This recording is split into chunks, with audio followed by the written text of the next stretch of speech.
Okay guys, now we are going to start second exercise. तो pick करते हैं example number 2. The price of scooter was 34,000 last year.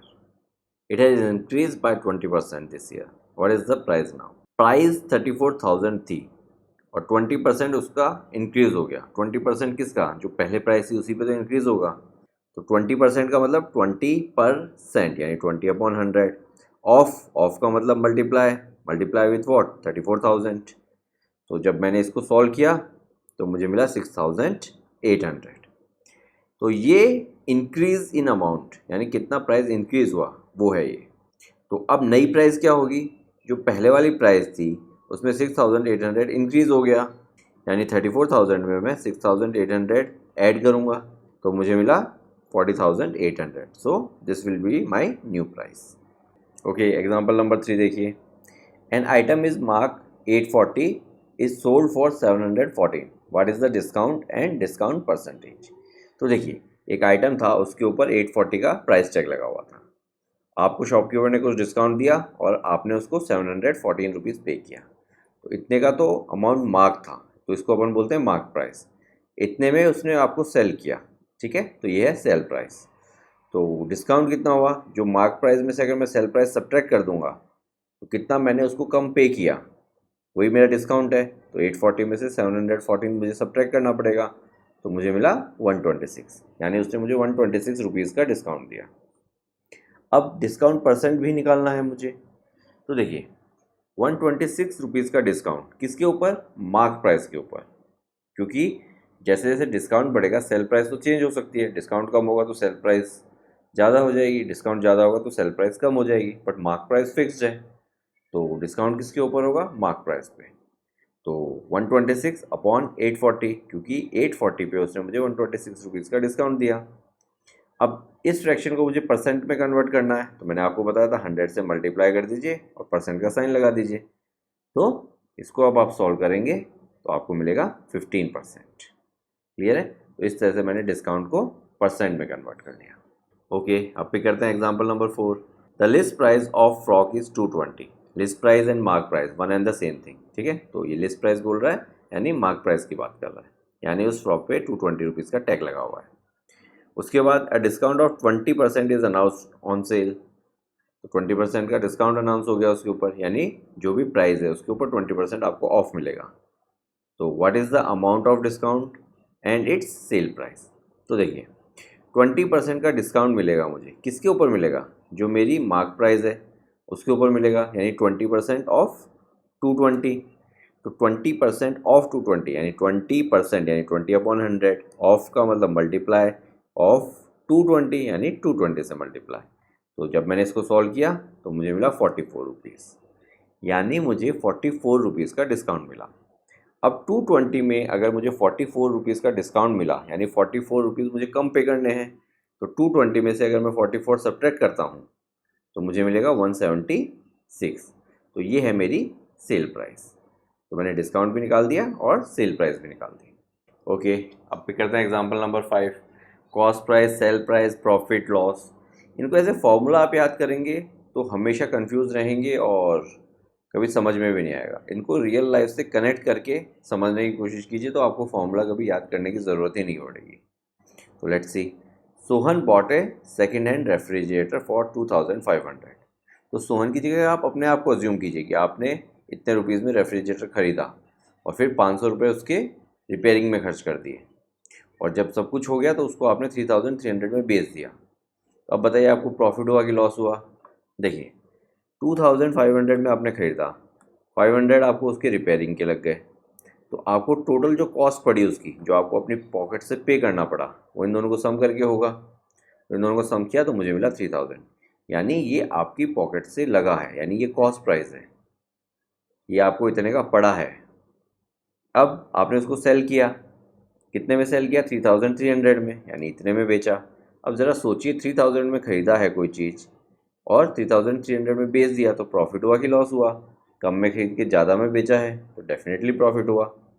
तो ज़्यादा वाली amount में से कम वाली अमाउंट सब्ट्रैक्ट कर दीजिए तो आपको प्रॉफिट मिल जाएगा कि कितना प्रॉफिट हुआ. ठीक है, तो यहाँ पे 3,300 में से 3,000 सब्ट्रैक्ट किया तो मुझे 300 रुपीज़ का प्रॉफिट हुआ. तो अब ये तो मालूम चल गया कि प्रॉफिट हुआ. तो कितना परसेंट प्रॉफिट हुआ? तो देखिए प्रॉफिट किस पे होगा, जो आपकी कॉस्ट है उसी के ऊपर तो आपका प्रॉफिट होगा।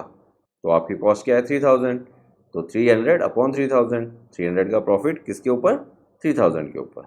अब मुझे इसे परसेंट में कन्वर्ट करना है, तो परसेंट में कन्वर्ट करने के लिए 100 से मल्टीप्लाई करते हैं, परसेंट का साइन लगा देते हैं और फिर इसको जब सॉल्व किया तो ये आया मेरे पास 10%, यानी मुझे 10% का प्रॉफिट हुआ। क्लियर है? तो इस तरह से मैंने प्रॉफिट भी निकाल लिया और प्रॉफिट परसेंटेज भी निकाल लिया। ओके, अब भी करते हैं example number 6। A shopkeeper purchase 200 bulbs for 10 rupees each. एक शॉपकीपर ने 200 बल्ब खरीदे, एक बल्ब का कॉस्ट कितना है 10 रुपीज़। हाउएवर 5 बल्ब्स वर फ्यूज्ड, तो उसमें से 5 बल्ब फ्यूज निकले, तो उसको फेंकने पड़े, कोई काम के नहीं थे। और जो बचे हुए बल्ब थे उसने 12 रुपये का एक बेचा। तो फाइंड द गेन और लॉस परसेंट, तो आपको गेन हुआ या लॉस हुआ वो निकालना है और उसका परसेंट निकालना है। तो देखिए 200 बल्ब उसने परचेज़ करे, एक बल्ब उसने 10 रुपीज़ का परचेज़ करा, तो टोटल उसको बल्ब्स के लिए कितना पे करना पड़ा, 200 इंटू 10, तो हो गया 2000, यानी इतना उसको अपनी जेब से परचेज़ के लिए पे करना पड़ा। तो ये हो गई उसकी कॉस्ट प्राइस। अब 5 बल्ब फ्यूज़ निकले उसमें से, तो 200 बल्ब उसने परचेज़ किए थे, बट क्योंकि 5 उसको फेंकने पड़े तो अब उसके पास कितने बचे, 195 ही बचे। तो अब जो भी बचे यानी 195 बचे, तो हर एक बल्ब को उसने 12 रुपीज़ में सेल किया। तो देखिए एक बल्ब 12 रुपीज़ में सेल हुआ तो टोटल 195 बल्ब्स उसने सेल किए, तो टोटल कितने रुपीज़ उसे मिले सेल करने के बाद, तो वो कैसे निकालेंगे, 195 इंटू 12। तो जब इसको प्रोडक्ट किया तो मुझे मिला 2340 रुपीज़, यानी सारे बल्ब जब उसने सेल कर दिए, 195 बल्ब जब उसने सेल कर दिए, सारे का मतलब 200 मत समझिएगा यहाँ पे, क्योंकि 5 तो उसने फेंक दिए, सारे का मतलब 195 बल्ब जब उसने सेल कर दिए तो उसे 2340 रुपीज़ मिले। अब देखिए इतने उसके लगे थे और इतने उसको मिले। क्लियर है? ये उसकी कॉस्ट प्राइस थी, उसकी सेलिंग प्राइस थी। तो कम में उसने खरीदे और ज़्यादा में उसने बेच दिए, तो प्रॉफिट हुआ कि लॉस हुआ? डेफिनेटली प्रॉफिट हुआ। तो ज़्यादा वाली अमाउंट में से कम वाली अमाउंट सब्ट्रैक्ट कर दीजिए तो आपके पास प्रॉफिट आ जाएगा। तो 2340 में से 2000 सब्ट्रैक्ट किया तो मुझे मिला 340, तो ये मेरा प्रॉफिट हो गया। अब इसको मैं प्रॉफिट परसेंट में कन्वर्ट कर देता हूँ। तो देखिए प्रॉफिट किसके ऊपर होगा, जो आपकी कॉस्ट प्राइस है उसी के ऊपर प्रॉफिट होगा, क्योंकि सेलिंग प्राइस तो फिक्स नहीं है। प्रॉफिट ज़्यादा होगा तो सेलिंग प्राइस ज़्यादा हो जाएगी, प्रॉफिट कम होगा तो सेलिंग प्राइस कम हो जाएगी, बट कॉस्ट प्राइस तो फिक्स है, तो प्रॉफिट हमेशा कॉस्ट प्राइस पे होगा। ठीक है, ये चीज़ हमेशा ध्यान रखिए। तो प्रॉफिट अगर कॉस्ट प्राइस पे होगा तो 340 किसके ऊपर, 2000 के ऊपर। अब परसेंटेज में कन्वर्ट करना है तो 100%, यानी 100 और परसेंट का साइन लगा दिया, फिर इसको सॉल्व किया तो मुझे मिला 17%। क्लियर है? ओके, नेक्स्ट पिक करते हैं एग्जांपल नंबर 7। देखिए Meenu bought 2 fans for 1200 each. 2 fans उसने परचेज़ किए, एक 1200 का और दूसरा भी 1200 का। तो एक उसने बेचा 5% लॉस पे और दूसरा उसने बेचा 10% प्रॉफिट में। तो find the selling price of each, तो हर एक की सेलिंग प्राइस निकालनी है आपको, और ओवरऑल आपको प्रॉफिट हुआ या लॉस हुआ वो निकालना है। तो देखिए फ़ैन 1 बोलता हूँ मैं, फ़ैन 1 उसने 1200 रुपीज़ में ख़रीदा था और 5% लॉस में उसने उसको सेल किया। तो 5% लॉस यानी कितना लॉस हुआ पहले तो वो निकालते हैं। तो लॉस किस पे होगा, जितने पे उसने खरीदा उसी पे लॉस या प्रॉफिट होगा। तो 5% ऑफ 1200, यानी ये उसका लॉस होगा। इसको कैलकुलेट कीजिए, 5% का मतलब 5%, यानी 5/100, ऑफ का मतलब मल्टीप्लाई, मल्टीप्लाई विथ 1200। देखिए 0 से 0 काट दीजिए, 12 5 ज़ा 60, तो 60 रुपीज़ का उसको लॉस हुआ।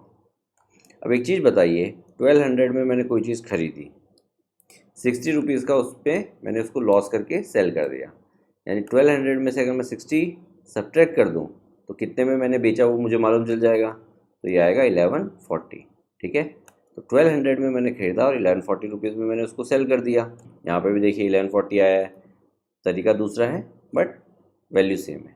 ठीक है, तो देखिए एक फ़ैन मैंने कितने में बेचा, 1140 रुपीज़ में बेचा, लॉस में बेचा। अब आते हैं फ़ैन 2 के ऊपर। तो देखिए फ़ैन 2 जो था वो मेरा, उसके ऊपर मैंने 10% का प्रॉफिट अर्न किया है। तो 10% किसके ऊपर प्रॉफिट अर्न करूँगा, जो मेरी कॉस्ट प्राइस है। तो 10% ऑफ 1200, तो ऑफ 1200 मतलब मल्टीप्लाई विथ 1200। देखिए 0 से 0, 10 0 से 0 एंड 12 10 कितना होता है 120, यानी मैंने इतना प्रॉफिट उस पर अर्न किया है। तो देखिए 1200 में मैं ख़रीदा था, उसमें मैंने जो भी एक्स्ट्रा अर्न किया वो मैंने ऐड कर दिया, तो मेरी सेलिंग प्राइस आ जाएगी कि नहीं आ जाएगी? तो ये आएगा 1320 रुपीज़। तो आप देख सकते हैं यहाँ पे भी 1320 रुपीज़ है।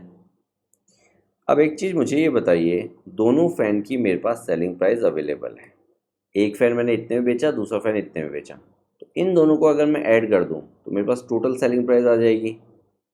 तो इन दोनों को जब मैंने ऐड किया तो यहाँ पे देखिए 2460, और 1200 के मैंने ख़रीदे थे, तो 1200 को ऐड करूँगा तो 2400, यानी इतने में मैंने कोई चीज़ खरीदी और इतने में अगर मैंने बेची, यानी 2400 में मैंने परचेज़ किया ओवरऑल, और 2460 में मैंने ओवरऑल सेल किया। तो बताइए प्रॉफिट हुआ कि लॉस हुआ?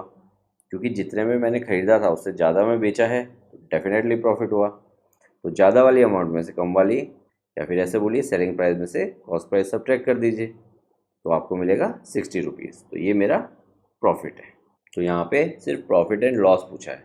अगर प्रॉफिट एंड लॉस परसेंटेज पूछा होता तो मुझे इसको आगे भी सॉल्व करना होता, बट सिर्फ मुझे ओवरऑल प्रॉफिट या लॉस पूछा गया है, तो 60 इज़ माई फाइनल आंसर।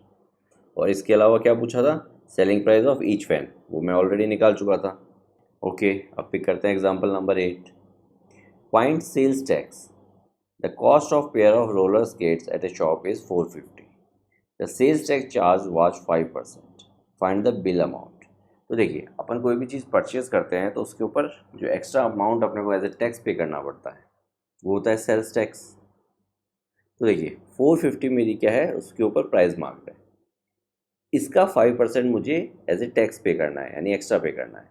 तो 5% ऑफ 450, तो 5% का मतलब 5/100, ऑफ का मतलब मल्टीप्लाई, और मल्टीप्लाई किससे? 450 से। तो इस तरह से जो मुझे टैक्स की अमाउंट पे करनी है मैं वो कैलकुलेट कर लूँगा। जब मैं इसको कैलकुलेट करूँगा तो मुझे मिला 22 रुपीज़ 50 पैसा। तो देखिए जो रोलर स्केट्स थे मेरे, उसकी प्राइस तो ये है, उसके ऊपर मैंने एक्स्ट्रा टैक्स ये पे किया है। इन दोनों को सम कर दूंगा तो मेरे को जो टोटल पे करना है वो आ जाएगा। इनको सम किया तो मुझे मिला 472.50। क्लियर है? तो ये मेरी बिलिंग अमाउंट हो गई। ओके, 9 देखिए, वैल्यू एडेड टैक्स, वैट।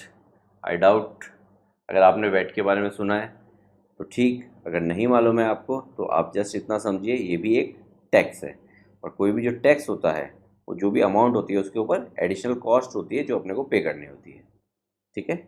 तो Waheeda bot N air cooler, इतने का उसने एयर कूलर परचेज़ किया, इंक्लूडिंग टैक्स ऑफ 10%।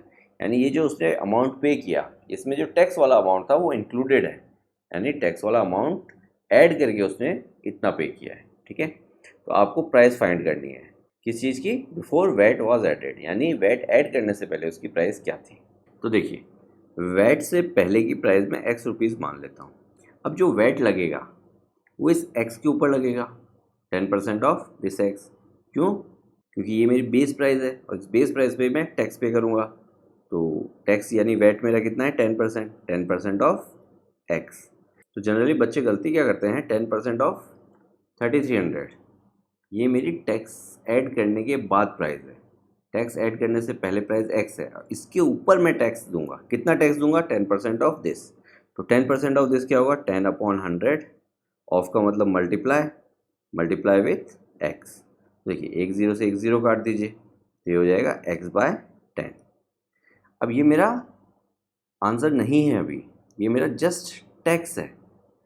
एक्स मेरी प्राइस थी, इस प्राइस में मैंने अपना टैक्स ऐड किया, तो अभी तो मेरी फाइनल प्राइस आएगी बेस प्राइस प्लस टैक्स, और फाइनल प्राइस मुझे कितनी दे रखी है? 3300। तो ये मेरी इक्वेशन बनेगी, इस इक्वेशन को मैं सॉल्व करूँगा तो मुझे एक्स की वैल्यू मिलेगी। क्लियर है? तो देखिए x/1 करता हूँ, क्यों? क्योंकि एलसीएम लेना है। तो 10 एलसीएम आ गया, तो ऊपर क्या हो गया? 10x plus x equals to 3300। तो देखिए ये 10 उधर चला जाएगा और इधर हो जाएगा 10x प्लस एक्स 11x। तो 11x इक्वल्स टू 33,000। तो x कितना हो जाएगा? 33,000 डिवाइडेड बाई 11। तो देखिए 11 3 ज़ा 33 होता है, इसको काटेंगे तो ये हो जाएगा 3000। यानी ये जो अमाउंट है ये टैक्स से पहले की अमाउंट है। इस अमाउंट पे मैंने 300 रुपीज़ का टैक्स एक्स्ट्रा पे किया है, तभी तो मुझे 3300 पे करना पड़ा। समझ में है? बट मुझे क्या पूछा है, मुझे सिर्फ ये पूछा है टैक्स से पहले की अमाउंट क्या है। ओके, अब पिक करते हैं एग्जांपल नंबर 10। देखिए, Salim bot an article for 784 which include GST of 12%। तो जीएसटी भी एक टाइप का टैक्स है। तो ये जो अमाउंट उसने पे की है, अगेन ये टैक्स मिला के है, यानी टैक्स वाली अमाउंट इसमें इंक्लूडेड है। तो सेम कंसेप्ट लगेगा जैसे एग्जांपल नंबर 9 में लगा है। तो आपको क्या करना है, प्राइस फाइंड करनी है बिफोर जीएसटी वाज एडेड। तो बिफोर वैट वाज एडेड, यहाँ पे बिफोर जीएसटी वाज एडेड। तो again same concept, x rupees में उसकी प्राइस मान लेता हूँ। इस एक्स रुपीज़ पे मुझे टैक्स पे करना है। कितना पे करना है, 12%। 12% ऑफ एक्स क्या हो गया, मेरा टैक्स हो गया। तो 12% का मतलब 12%, 12/100 ऑफ एक्स यानी मल्टीप्लाई बाय एक्स। तो ये हो जाएगा 12x/100। ये मेरा टैक्स है, क्लियर है। इस टैक्स में मैं मेरी बेस अमाउंट जो कि एक्स है वो ऐड करूँगा, तो मेरे पास फाइनल जो मुझे अमाउंट पे करनी है वो आ जाएगी। तो 784 आ गया, क्योंकि 784 में टैक्स वाली अमाउंट इंक्लूडेड थी, बेस अमाउंट प्लस टैक्स, वो है 784। तो ये मेरी इक्वेशन बन गई। तो देखिए, अपॉन 1 कीजिए, एलसीएम लीजिए, तो ये हो जाएगा 100 और इधर आ जाएगा 12x plus 100x equals to 784। तो देखिए 100 उधर चला जाएगा मल्टीप्लाई में, और 12x प्लस 100x हो जाएगा 112x इक्वल्स टू 784 और 00, क्योंकि 100 से मल्टीप्लाई हुआ। तो अब देखिए 112 उधर जाएगा, तो x क्या हो जाएगा, 784 00 डिवाइड बाय 112। तो अब इसको मुझे सॉल्व करना है। देखिए सेम इक्वेशन यहाँ पे भी बनी है, तो आप इसको जब सॉल्व करेंगे तो आपको मिलेगा 700 रुपीज़। 700 रुपीज़ क्या है, 700 रुपीज़ मेरी टैक्स से पहले की प्राइस है। 700 मेरी टैक्स से पहले की प्राइस है, टैक्स के बाद की प्राइस ये है। तो बताइए, मैंने 84 रुपीज़ का टैक्स पे किया होगा, आप क्लियरली देख सकते हैं, तभी तो 700 प्लस 84 784 हुआ। तो इस तरह से टैक्स का कंसेप्ट काम करता है। ओके, तो अब स्टार्ट करते हैं एक्सरसाइज 8.2। पिक करते हैं क्वेश्चन नंबर 1। तो देखिए, a man got 10% increase in his salary if new salary is 154,000, find his original salary. एक चीज़ हमेशा ध्यान रखिए, 10% इंक्रीज हुआ है और ये न्यू सैलरी है, तो जनरली गलती क्या करते हैं, इसका 10% निकाल देते हैं, जो कि नहीं करना है। ये तो वो सैलरी है जो इंक्रीज होने के बाद मिली है। तो इंक्रीज किसी और के ऊपर हुआ है, जो बेस सैलरी यानी जो पुरानी सैलरी थी उसके ऊपर इंक्रीज हुआ है। तो पुरानी सैलरी को मैं एक्स मान लेता हूँ। इस एक्स पे मुझे 10% इंक्रीमेंट मिला है। तो कितना इंक्रीमेंट मिला है, 10% ऑफ एक्स। तो 10% ऑफ एक्स क्या है, मेरा इंक्रीज अमाउंट। तो 10% ऑफ एक्स क्या हो जाएगा, 10/100। ऑफ का मतलब मल्टीप्लाई, मल्टीप्लाई विथ एक्स। तो ये एक जीरो से एक जीरो गया, तो ये क्या हो गया, x/10। ये मेरा इंक्रीज अमाउंट है। तो देखिए, पहले मेरी सैलरी थी x, फिर इंक्रीज हुआ, कितना इंक्रीज हुआ, x/10 इंक्रीज हुआ। तो जो मेरी नई सैलरी होगी वो इसको ऐड करके आ जाएगी, और नई सैलरी कितनी है मेरी, 154,000। तो ये मेरी इक्वेशन बनेगी। तो अब एलसीएम लीजिए, तो एलसीएम आया 10, तो ऊपर क्या हो जाएगा, 10x plus x equals to 154,000। अब 11x हो गया ये, और इस 10 को उधर ले जाइए, तो ये हो गया 154, 3 जीरो थे और एक और जीरो 10 के कारण आ गया। तो x की वैल्यू आ जाएगी 15440 डिवाइड बाई 11। तो अब 11 14 ज़ा होता है 154। आप 154 को 11 से डिवाइड करके देख सकते हैं, तो यहाँ पे आएगा 14। तो x की वैल्यू क्या आ गई, 14 और फिर 40। तो पहले सैलरी थी 1,40,000, अब जो नई सैलरी है वो है 1,54,000। क्लियर? ओके, अब पिक करते हैं क्वेश्चन नंबर 2। देखिए, on Sunday 845 people went to zoo, on Monday 169 people went, what is the percent decrease in the people visiting the zoo on Monday. तो कितने परसेंट डिक्रीज हुए। तो देखिए, सबसे पहले संडे को 845 गए थे और मंडे को 169 ही गए, तो कितने कम गए, उसके लिए मुझे क्या करना पड़ेगा, 845 में से 169 सब्ट्रैक्ट करना पड़ेगा। तो 845 में से 169 सब्ट्रैक्ट करूँगा तो मुझे मिलेगा 676, यानी इतने कम लोग गए। किसमें से, 845 में से इतने कम गए मंडे को। तो अब कोई भी चीज़ इंक्रीज या डिक्रीज होती है, वो पुरानी अमाउंट या फिर बेस अमाउंट या फिर बेस क्वांटिटी या पुरानी क्वांटिटी पे होती है। तो पुरानी क्वांटिटी या फिर पुरानी अमाउंट अपने पास यहाँ पे क्या है 845, संडे को इतने गए थे, इसके ऊपर इंक्रीज या डिक्रीज हुआ, यानी इससे कितने कम गए या फिर इससे कितने ज़्यादा गए। तो 845 से कम गए मंडे को, कितने कम गए 676 कम गए। तो 676 कम गए कितने में से 845 में से, क्योंकि इसको मुझे परसेंटेज में कन्वर्ट करना है। तो 676 लोग कम गए, पहले कितने गए थे 845 गए थे, तो इसको अब परसेंट में कन्वर्ट करना है। तो आपने क्या करना है 100 का मल्टीप्लाई करना है और परसेंट का साइन लगाना है।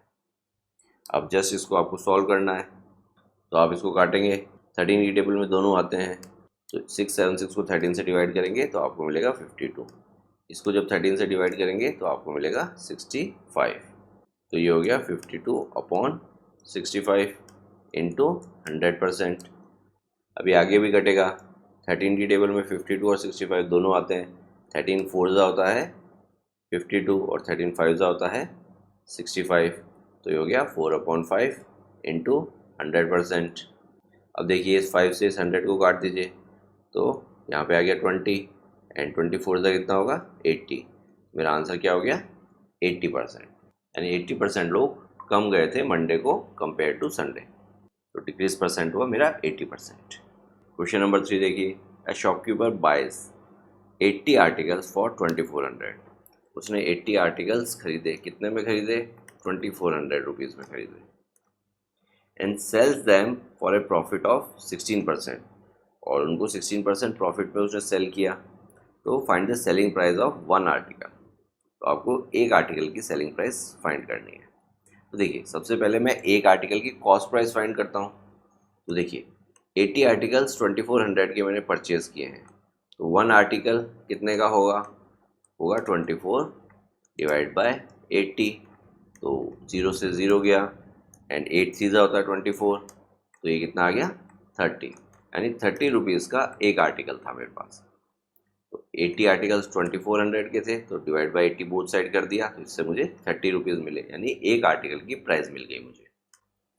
अब उसने प्रॉफिट अर्न किया, कितना अर्न किया 16% अर्न किया। किस पे अर्न करते हैं प्रॉफिट, कॉस्ट प्राइस पे अर्न करते हैं। कॉस्ट प्राइस क्या है मेरी 30 रुपीज़, यानी इस 30 रुपीज़ पे उसने 16% प्रॉफिट अर्न किया, यानी 16% ऑफ कॉस्ट प्राइस जो कि है मेरा 30 रुपीज़। तो अब इसको सॉल्व कर लेते हैं।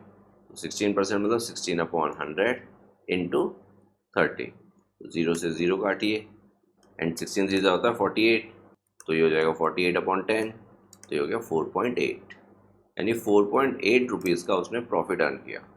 तो सेलिंग प्राइस क्या हो जाएगी कॉस्ट प्राइस प्लस प्रॉफिट, इतने में ख़रीदा था इतना प्रॉफिट अर्न किया, तो इतने में ख़रीदा था जो प्रॉफिट आया वो ऐड कर दिया, तो ये हो गया 34.8 रुपीज़। तो ये एक आर्टिकल की मेरी सेलिंग प्राइस आ गई। अच्छा, अगर कुछ लोग चाहें तो इस टोटल 2400 का 16% निकाल सकते हैं, तो टोटल 80 आर्टिकल्स की आपके पास सेलिंग प्राइस आ जाएगी, और उस टोटल सेलिंग प्राइस को अगर आप लास्ट में 80 से डिवाइड करेंगे तो एक आर्टिकल की सेलिंग प्राइस आ जाएगी। उस तरह से भी इस क्वेश्चन को किया जा सकता है। ओके, क्वेश्चन 4 देखिए, the cost of an article 15,500 rupees 450 was spent on its repair. If it is sold for a profit of 15%, find the selling price of article.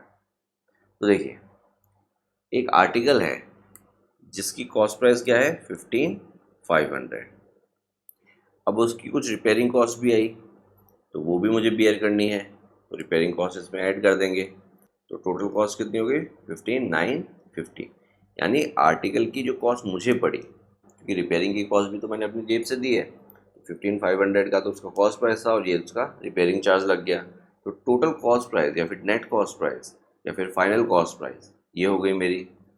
अब प्रॉफिट या लॉस होगा वो इसके ऊपर होगा, तो प्रॉफिट हुआ है कितना हुआ है 15% हुआ है, 15% of what 15% of cost price, तो 15% ऑफ कॉस्ट प्राइस क्या होगा 15,950, उसका 15% निकालिए, तो 15/100 इंटू 15,950।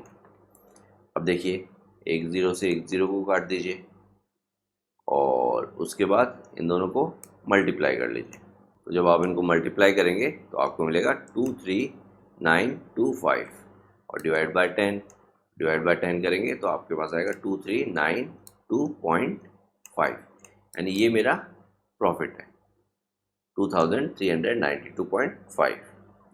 अब मुझसे क्या पूछा है, सेलिंग प्राइस पूछी है। तो सेलिंग प्राइस कैसे आएगी, सेलिंग प्राइस आएगी कॉस्ट प्राइस प्लस प्रॉफिट। तो मैं कॉस्ट प्राइस ऐड कर देता हूँ। अब देखिए यहाँ पे हो गया 5, ये हो गया 2, 9 + 5 कितना होता है 14, 1 कैरी, तो ये 9 + 1 10, 10 + 3 13, अगेन 1 कैरी, 5 + 2 7, 7 + 1 8, तो यहाँ पे डेसिमल लग जाएगा। तो ये जो प्राइस है ये मेरी है final selling price. Okay, question number 5 देखते हैं। A VCR and TV were bought for 8000 each. तो देखिए एक तरफ VCR करते हैं, एक तरफ टीवी करते हैं, दोनों 8000 में मैंने परचेज़ किए, तो दोनों की कॉस्ट प्राइस क्या हो गई 8000 रुपीज़। अब the shopkeeper made a loss of 4% on VCR। तो यहाँ पे तो लॉस हुआ, कितना हुआ 4% का हुआ, और प्रॉफिट हुआ 8% का टीवी पे, तो 8% का प्रॉफिट हो गया टीवी पे। तो फाइंड द गेन और loss percent on whole transaction. तो पूरे ट्रांजेक्शन पे उसे प्रॉफिट हुआ कि लॉस हुआ ये आपको बताना है। तो देखिए प्रॉफिट या लॉस किस पे होता है, कॉस्ट प्राइस पे होता है। पहले तो प्रॉफिट या लॉस निकाल लेते हैं। यहाँ पे लॉस हुआ है तो लॉस निकालेंगे, उधर प्रॉफिट हुआ है तो प्रॉफिट निकालेंगे। तो ये होगा 4% ऑफ 8000। तो 4% मतलब 4/100, ऑफ का मतलब मल्टीप्लाई विथ 8000। इसको जब मैं सॉल्व करूँगा तो मुझे लॉस मिलेगा। तो देखिए 0 से 0 काट देता हूँ पहले तो। अब 80 × 4 कितना होगा 320, यानी 320 रुपीज़ का मुझे लॉस हुआ है। अब 8% निकालते हैं प्रॉफिट, यानी 8% ऑफ व्हाट 8% ऑफ 8000। तो 8% ऑफ 8000 यानी 8/100 इंटू 8000। देखिए अगेन 0 से 0 काट दीजिए, 80 × 8 जो होगा 640, यानी 640 रुपीज़ का मुझे प्रॉफिट हुआ है। अब एक चीज़ बताइए मुझे, इतना मेरा लॉस है, इतना मेरा प्रॉफिट है, तो प्रॉफिट ज़्यादा है लॉस से, तो डेफिनेटली नेट प्रॉफिट ही हुआ होगा मुझे। और नेट कितना प्रॉफिट हुआ है वो निकालने के लिए क्या करूँगा, देखिए 640 रुपीज़ मुझे प्रॉफिट हुआ, 320 रुपीज़ मुझे लॉस हुआ। तो प्रॉफिट में से अगर मैं लॉस हटा दूँ तो मुझे नेट प्रॉफिट मिल जाएगा। इसको सब्ट्रैक्ट करूँगा तो मुझे मिलेगा 320 रुपीज़, यानी ये जो है ये मेरा नेट प्रॉफिट है। और आप खुद सोच के देखिए प्रैक्टिकली, सपोज़ कीजिए कि आपको कहीं से 10 रुपये का फ़ायदा होता है और कहीं एक दूसरी जगह से 5 रुपये का या 4 रुपये का लॉस हो जाता है। तो 10 रुपये का फ़ायदा हुआ, 4 रुपये का लॉस हुआ, तो टोटल आपके पास नेट क्या हुआ, प्रॉफिट हुआ कितना 10 - 4 6। तो वही चीज़ यहाँ पे है, 640 का प्रॉफिट हुआ था, 320 का लॉस हुआ था, प्रॉफिट में से लॉस हटा दिया तो नेट प्रॉफिट आ गया। तो ये आ गया मेरा प्रॉफिट। बट मुझे क्या पूछा है, फाइंड द गेन और लॉस परसेंट। तो मुझे परसेंट में कन्वर्ट करना पड़ेगा इसको। तो अब देखिए परसेंट में अगर कन्वर्ट करना है तो प्रॉफिट या लॉस कॉस्ट प्राइस पे होता है, तो ये नेट प्रॉफिट या नेट लॉस अपनी बात कर रहे हैं। तो यहाँ पे मुझे नेट प्रॉफिट हुआ है, तो ये किसके ऊपर होगा, ये नेट कॉस्ट प्राइस पे होगा। नेट कॉस्ट प्राइस मतलब टोटल कॉस्ट प्राइस। तो देखिए 8000 मेरी कॉस्ट प्राइस थी, तो इनको ऐड करूँगा तो टोटल कॉस्ट प्राइस मेरी कितनी हो जाएगी 16000, यानी इस 16000 पे मुझे प्रॉफिट हुआ है क्योंकि ये मेरा नेट प्रॉफिट है। तो देखिए 320 अपॉन 16000, अब परसेंटेज में कन्वर्ट करना है तो 100 से मल्टीप्लाई किया, परसेंट का साइन लगा दिया। तो देखिए 10 से 10, 10 से 10, एक और ज़ीरो इधर भी काट दिया। अब 32 डिवाइड बाई 16 कितना होगा 2। मेरा आंसर क्या आ गया 2%, यानी मुझे 2% का प्रॉफिट हुआ है। क्लियर है। क्वेश्चंस में मैं जनरली स्टेटमेंट्स नहीं लिख रहा मैं, क्योंकि सिर्फ यहाँ पे आपको कंसेप्ट एक्सप्लेन कर रहा हूँ। तो आपको एग्ज़ाम में करते वक्त स्टेटमेंट्स प्रॉपर मेंशन करने हैं, हर एक चीज़ का रीज़न भी मेंशन करना है, और उसमें अगर आपको कहीं दिक्कत आती है तो please let us know, will try to help you out. Okay, question number 6 देखिए। During a sale a shop offered a discount of 10% on the mark price of all items. What would a customer have to pay for a pair of jeans marked as 1450 and two shirts marked as 850 each? तो देखिए customer ने एक jeans purchase की, उसकी mark price थी ये, और फिर उसने एक शर्ट परचेज़ किया 850, फिर एक उसने दूसरा शर्ट परचेज़ किया, क्योंकि 2 शर्ट परचेज़ किए, तो ये टोटल उसने परचेज़ किया। तो टोटल उसने कितना अमाउंट परचेज़ किया, इनको ऐड कर लीजिए। 850 + 850 हो जाएगा 1700, और 1700 + 1450 आपको देगा 31 50, यानी टोटल इतनी मार्क प्राइस का उसने सामान परचेज किया। ये मार्क प्राइस है, ये उसको पेमेंट नहीं करना है।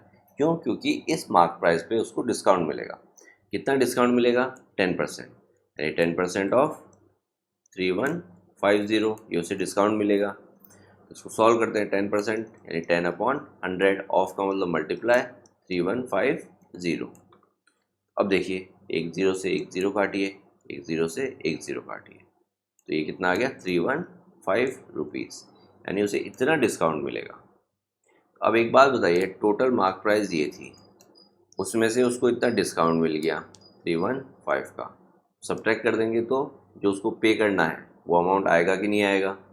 तो देखिए, यहाँ पे 0 और 5, तो एक कैरी लेंगे, तो इधर हो जाएगा 4, इधर हो जाएगा 10, 10 माइनस 5 5, 4 माइनस 1 3, 1 और 3, तो इधर कैरी लेंगे, इधर हो जाएगा 2, इधर हो जाएगा 11, 11 माइनस 3 8, एंड 2 इधर आ गया 0, 2 माइनस 0 2। तो ये जो अमाउंट है उसे पे करना है 2835। अब कई बच्चे जनरली क्या करते हैं, हर एक का 10% डिस्काउंट निकालते हैं और फिर उन सबको ऐड करते हैं, तो टोटल उसको कितना पे करना है वो आ जाता है। बट वो थोड़ा सा लेंदी बढ़ जाता है, क्योंकि हर एक का आपको इंडिविजुअली निकालना पड़ रहा है। यहाँ पे एक ही का निकाला और अपना आंसर आ गया, तो ये वाली अप्रोच थोड़ी सी बेटर है। ओके, क्वेश्चन नंबर 7, बड़े ध्यान से समझिएगा, क्योंकि मोस्ट ऑफ द बच्चे इस क्वेश्चन में गलती करते ही करते हैं। अब क्या गलती करते हैं वो मैं समझाता हूँ। A milkman sold 2 of his buffaloes for 20,000 each. मैं इधर लेता हूँ बफेलो 1, इधर लेता हूँ बफेलो 2। आगे बोल रहा है, on one he made a gain of 5% and on other a loss of 10%, find his overall gain और लॉस। हिंट में आपको दे रखा है फाइंड सीपी ऑफ ईच। तो देखिए, जनरली इस 20,000 को बच्चे कॉस्ट प्राइस ले लेते हैं, क्वेश्चन को ध्यान से पढ़ते नहीं है। तो यहाँ पे इसने बोला है कि milkman sold 2 of his buffalo. Sold मतलब बेचा है, बेचा है मतलब सेलिंग प्राइस है, ये कॉस्ट प्राइस नहीं है। तो दोनों बफेलो की कॉस्ट प्राइस आपको नहीं दे रखी, आपको सेलिंग प्राइस दे रखी है। ये जो 20,000 है और इधर भी 20,000 है, ये सेलिंग प्राइस है बफेलो 1 और बफेलो 2 की। तो इनकी कॉस्ट प्राइस मुझे एज्यूम करनी पड़ेगी।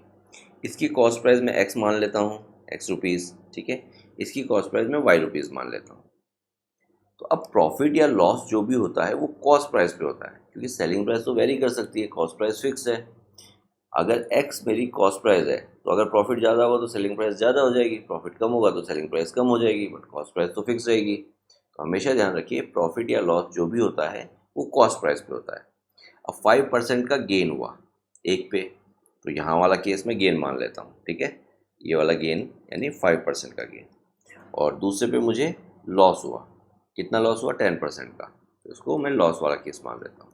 अब गेन या लॉस जो होगा वो मेरा कॉस्ट प्राइस पे होगा, ठीक है। यानी 5% ऑफ व्हाट? 5% ऑफ एक्स, ये मेरा प्रॉफिट है, और 10% ऑफ वाई, ये मेरा लॉस है। तो 5% ऑफ एक्स क्या हो जाएगा? देखिए, 5% यानी 5/100 इंटू एक्स, तो ये हो गया 5x/100। क्लियर है? तो मैं डायरेक्टली 5x/100 लिख देता हूँ। तो 5% ऑफ एक्स हो गया 5x/100। उसी तरीके से 10% ऑफ वाई क्या हो जाएगा? 10% यानी 10% इंटू वाई, एक ज़ीरो से एक ज़ीरो काट दीजिए, तो ये क्या हो जाएगा? y/10। तो मैं डायरेक्टली y/10 लिख देता हूँ। मैंने सॉल्व करके तो दिखाई दिया आपको। तो ये हो गया y/10। इसको भी अगर फर्दर काटूंगा तो 5 की टेबल में दोनों आते हैं, 5×20 = 100, ये हो जाएगा x/20। तो देखिए, ये तो मेरा प्रॉफिट है, ये जो मेरा y/10 है ये मेरा लॉस है। क्लियर है?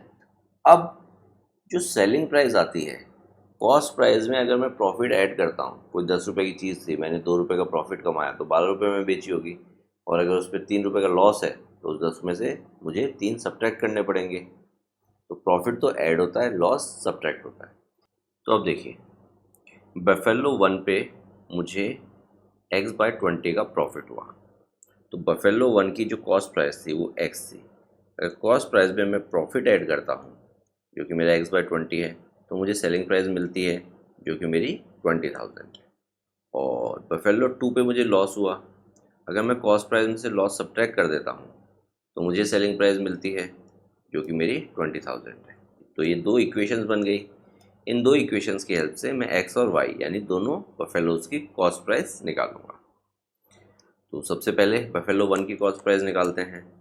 तो देखिए एक्स अपॉन 1 करेंगे, एलसीएम लेंगे, एलसीएम आएगा 20। तो ये क्या हो जाएगा 20x plus x equals to 20,000। तो देखिए ये हो जाएगा 21x अपॉन 20 इक्वल्स टू 20,000। अब 20 उधर जाएगा मल्टीप्लाई में और 21 डिवाइड में जाएगा, तो x की वैल्यू कितनी आ जाएगी 20,000 इंटू 20 डिवाइड बाय 21। 20,000 इंटू 20 करेंगे तो आपको मिलेगा 4, 4 जीरो तो ऑलरेडी थे और एक जीरो 20 का एक्स्ट्रा, तो 2 इंटू 2 4 और ये 5 जीरो हुए डिवाइड बाय 21। तो जब आपने इसको सॉल्व किया तो आपको मिला 19,047.619। अब इसको मैं राउंड ऑफ कर देता हूँ तो ये हो जाएगा 19,047.62। ये मैं राउंड ऑफ करके वैल्यू मान लेता हूँ। तो जो x की वैल्यू आई है वो है 19,047.62 रुपीज़, यानी इतने की मैं ख़रीद के लाया, या ये मेरी कॉस्ट प्राइस है। और 20,000 में इसको मैंने सेल किया तो डेफिनेटली देखिए प्रॉफिट ही है। अब B2 यानी बफेलो 2 की कॉस्ट प्राइस निकालते हैं। तो बफेलो 2 की कॉस्ट प्राइस के लिए देखिए अगेन y अपॉन 1 करते हैं, एलसीएम लेते हैं, एलसीएम आएगा 10। तो ये हो गया 10y minus Y equals to 20,000। देखिए 10y minus y 9y, 9y upon 10 equals to 20,000। अब देखिए 10 उधर जाएगा मल्टीप्लाई में और 9 डिवाइड में जाएगा, तो y की क्या वैल्यू हो जाएगी 20,000 इंटू 10 यानी एक ज़ीरो एक्स्ट्रा हो गया डिवाइड बाय 9। तो जब आप इसको डिवाइड करेंगे तो आपको मिलेगा 22,222.22। तो ये y यानी बफेलो 2 की कॉस्ट प्राइस आ गई। अब देखिए 22,222 समथिंग में खरीद के लाया, 20,000 में सेल किया, तो डेफिनेटली लॉस हुआ है। तो अब देखिए मुझे ओवरऑल गेन या ओवरऑल लॉस निकालना है। तो अब एक चीज़ बताइए, अगर मैं बफेलो 1 और बफेलो 2 की कॉस्ट प्राइस को ऐड कर दूँ तो मेरे पास टोटल कॉस्ट प्राइस आ जाएगी कि टोटल मुझे कितना कॉस्ट पड़ा। तो इन दोनों को जब मैं ऐड करूँगा तो मुझे मिलेगा 41,269.84। ठीक है, तो ये जो है ये मेरी है कॉस्ट प्राइस यानी नेट कॉस्ट प्राइस। एक्स मेरी बफेलो 1 की कॉस्ट थी, वाई मेरी बफेलो 2 की कॉस्ट थी। एक्स और वाई को ऐड कर दिया तो मेरी टोटल कॉस्ट आ गई या टोटल कॉस्ट प्राइस आ गई। अब दोनों को मैंने 20,000 में सेल किया। तो अब एक चीज़ बताइए, इन दोनों को अगर मैं ऐड करता हूँ तो मुझे मिलेगा 40,000। तो ये मेरा टोटल सेलिंग प्राइस होगा कि नहीं होगा, 20,000 में एक, 20,000 में दूसरा सेल किया तो टोटल सेल मैंने 40,000 का किया। अब एक चीज़ बताइए, 41,269.84 में मैंने कुछ खरीदा और 40,000 में उसे बेचा, यानी आप क्लियरली देख सकते हैं कि ज़्यादा में खरीदा और कम में बेचा, तो डेफिनेटली लॉस हुआ ओवरऑल। तो और लॉस कितना हुआ, हमेशा ज़्यादा वाले अमाउंट में से कम वाले अमाउंट सब्ट्रैक्ट कर दीजिए। ठीक है, तो 41,269.84 में से मैं 40,000 सब्ट्रैक्ट कर दूंगा, तो 4,000.00। जब सब्ट्रैक्ट करूंगा तो इधर आ गया 84, इधर आ गया 9,621, यानी इतने रुपीज़ का मुझे लॉस हुआ। तो वन ऑफ द इम्पॉर्टेंट और डिफ़िकल्ट क्वेश्चन माना जाता है ये। तो कंसेप्ट को पिक कीजिए। जनरली बच्चे प्रॉफिट या लॉस 20,000 पे निकाल देते हैं, उस पर नहीं निकलेगा। क्यों नहीं निकलेगा, क्योंकि ये सेलिंग प्राइस है। सेलिंग प्राइस वेरी कर सकती है, अगर प्रॉफिट ज़्यादा है तो सेलिंग प्राइस ज़्यादा हो जाएगी, प्रॉफिट कम है तो सेलिंग प्राइस कम हो जाएगी। कॉस्ट प्राइस फिक्स है, प्रॉफिट या लॉस हमेशा कॉस्ट प्राइस पे ही होता है। ठीक है, ये कंसेप्ट आपका एकदम क्लियर होना चाहिए। ओके, क्वेश्चन नंबर 8 करते हैं। The price of TV is 30,000. The sales tax charge on it is at the rate of 12%. Find the amount that Vinod will have to pay if he buys it. तो tax के बारे में जब अपन ने examples किए थे तो मैंने आपको बताया था, टैक्स जो होता है वो अमाउंट के ऊपर एडिशनल अमाउंट होती है जो अपने को पे करना होता है। 13,000 मेरी बेस अमाउंट है, इसके ऊपर मुझे टैक्स पे करना है। कितना पे करना है, 12%, यानी 12% ऑफ 13,000। 12% ऑफ 13,000 क्या होगा, 12%। ऑफ का मतलब मल्टीप्लाई विथ 13,000। तो देखिए 0 से 0, 0 से 0, तो 13 इंटू 12 करेंगे तो 156। तो ये हो जाएगा 560, यानी इतना अमाउंट मुझे एक्स्ट्रा पे करना है। किसके ऊपर एक्स्ट्रा पे करना है? 13,000 पे एक्स्ट्रा पे करना है। तो इसको इसमें ऐड कर देते हैं, तो ये कितना हो जाएगा? 14,560, यानी ये अमाउंट मुझे पे करना है after the tax. Okay, question number 9 देखते हैं। Arun bought a pair of skates at a sale where the discount given was 20%. If the amount he pays is 1600, find the mark price. तो देखिए, डिस्काउंट जो होगा वो मार्क प्राइस पे होगा, 16,000 पे नहीं होगा। 16,000 तो उसने डिस्काउंट के बाद पे किया है। तो मैं क्या करता हूँ, एक्स रुपीज़ को मार्क प्राइस मानता हूँ। तो डिस्काउंट किसके ऊपर होगा? इसके ऊपर होगा। कितना होगा? 20%। 20% ऑफ एक्स, ये मेरा डिस्काउंट होगा। तो 20% ऑफ एक्स क्या आ जाएगा? 20/100 इंटू एक्स।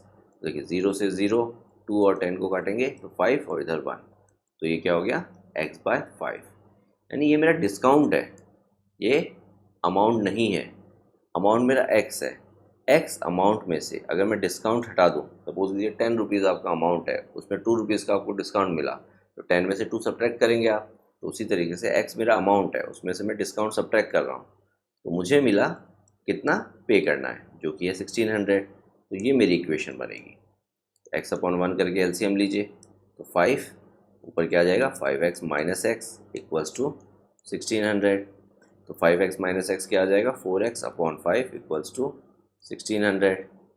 तो अब देखिए, 5 उधर मल्टीप्लाई में जाएगा, 4 डिवाइड में जाएगा, तो x की वैल्यू क्या आ जाएगी? x की वैल्यू आ जाएगी 1600/4 इंटू 5, 4 डिवाइड में 5 मल्टीप्लाई में। अब देखिए, 4 और 16, तो ये हो गया 4, तो ये क्या हो जाएगा? 400 इंटू 5। तो 400 इंटू 5 करेंगे तो आपको मिलेगा 2000, यानी ये प्राइस थी मार्क प्राइस। 2000 रुपीज़ की मार्क प्राइस थी। 1600 उसने पे किया डिस्काउंट के बाद। तो डिस्काउंट कितना हुआ? 400 रुपीज़ का हुआ कि नहीं हुआ? 2000 में से 400 सब्ट्रैक्ट करेंगे, 1600 मिलेगा। बट मुझे वो नहीं पूछा, मुझे सिर्फ ये पूछा है कि मार्क प्राइस क्या थी। मेरा फाइनल आंसर क्या हो जाएगा? 2000 रुपीज़। ठीक है। ओके, क्वेश्चन नंबर 10 करते हैं।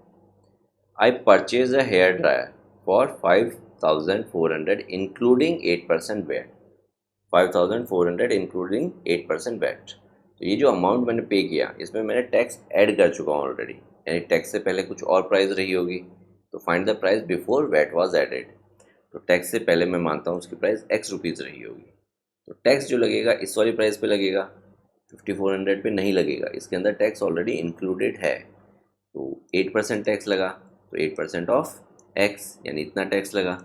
तो 8% ऑफ x क्या हो जाएगा? 8/100 इंटू एक्स, यानी 8x हो जाएगा। तो ये जो है, ये मेरा टैक्स है जो मुझे एक्स्ट्रा पे करना है। किस पे? x पे। x तो मेरी बेस प्राइस थी, इस पर मैंने टैक्स ऐड किया, और जब टैक्स ऐड किया तो मेरे पास फाइनल प्राइस आएगी जो मुझे पे करनी है, जो कि है 5,400। तो ये मेरी इक्वेशन बनेगी। क्लियर है?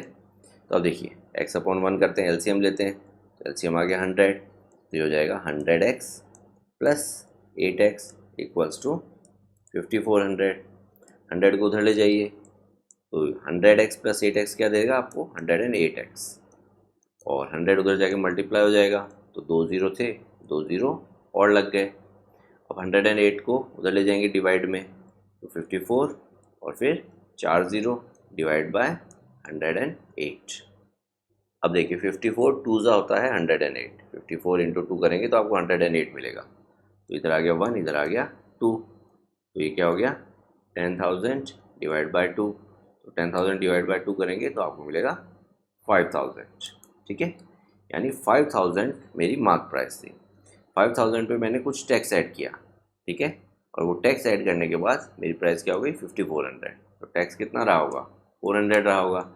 ये देखिए, 5,000 में 400 ऐड कीजिए, आपको 5,400 मिलेगा। बट मुझे क्या पूछा है? मुझे सिर्फ प्राइस पूछा है, वैट से पहले का प्राइस, तो मेरा आंसर होगा 5,000 रुपीज़। ओके, क्वेश्चन नंबर 11 करते हैं। कई बुक्स में क्वेश्चन नंबर 10 तक ही है और कुछ बुक्स में 11 भी है, तो अपन 11 कर लेते हैं। ठीक है, जिन बुक्स में है वो उनके लिए यूज़फुल हो जाएगा, बाकी लोग इग्नोर कर सकते हैं। देखिए, an article was purchased for 1239 including GST of 18%। तो ये मेरा परचेज प्राइस है, इसके अंदर जीएसटी इंक्लूडेड है। तो जीएसटी इंक्लूडेड है मतलब जीएसटी से पहले x रुपीज़ उसका प्राइस रहा होगा, और 18% इसके ऊपर जीएसटी लगी, यानी 18% ऑफ एक्स, ये मेरी जीएसटी हो गई। एक्स रुपीज़ मेरी प्राइस है, ये मेरी जीएसटी है। 18% ऑफ एक्स क्या होगा, 18/100 इंटू एक्स, तो ये मेरी जीएसटी है। इस जीएसटी में मैंने बेस प्राइस यानी मेरा अमाउंट ऐड कर दिया, तो इसको जब मैंने ऐड किया तो 1239 रुपीज़ मुझे पे करना पड़ा। एग्जैक्टली वैसा ही है जैसे ऊपर वाले क्वेश्चन की 9 और 10, ठीक है। तो इसको सॉल्व कीजिए, एलसीएम लीजिए, एलसीएम आया 100, तो ये हो गया 18x plus 100x equals to 1239।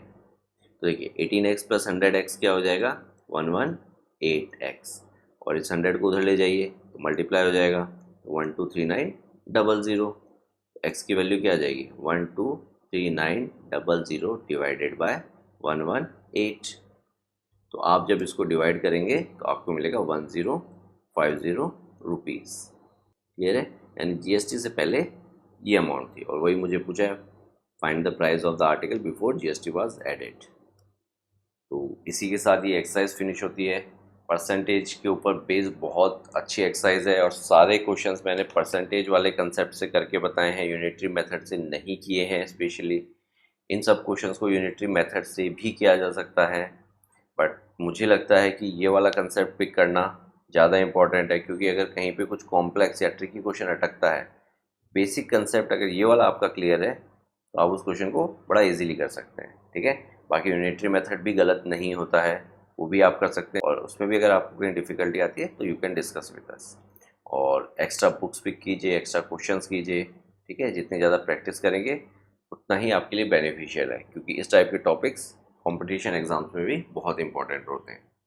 तो keep practising, and for any kind of help please let us know, will try to help you out. Okay, see you in the next exercise. Your mentoring make a difference. Hereby students can contact us for group and individual mentoring session. Our location is mentioned in video description. Others can contact us for online classes, online doubt clearing sessions, and for other online videos which are not publicly available on YouTube. Thank you.